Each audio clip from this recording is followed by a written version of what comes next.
عجیب اتفاق ہے بحیثیت انسان کے، میرا رویہ زندگی میں یہ ہے کہ میں نے کبھی یہ نہیں گنا کہ رب تعالیٰ مجھے کیا کیا عطا فرما رہا ہے۔ کہیں ایک چیز جو میں حاصل کرنا چاہتا ہوں وہ نہیں مجھے ملی تو اسی کا لیے میں گڑ گڑاتا بھی رہوں گا، لوگوں کے پاس جاؤں گا کہ میرے لیے آپ دعا کر دیں یہ چیز حاصل ہو جائے، میں شکوہ بیان کرتا رہوں گا۔ تو انسان بنیادی طور پر ناشکر گزار ہے۔ تو اگر اتنا کچھ اللہ نے عطا کر دیا ہے اور اولاد کی نعمت سے نہیں نوازا، اس سے دعا ضرور کی جانی چاہیے، خواہش کرنا چاہیے۔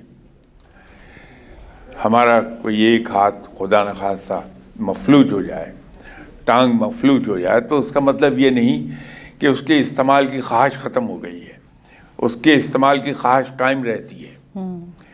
تو اولاد نہیں ہے تو اس کی خواہش تو قائم رہے گی، لیکن اس کے لیے اس طرح سے بے چین ہونا شاید وہ شکر گزاری کے خلاف چلی جائے۔ فقیر کا معیار یہ ہے۔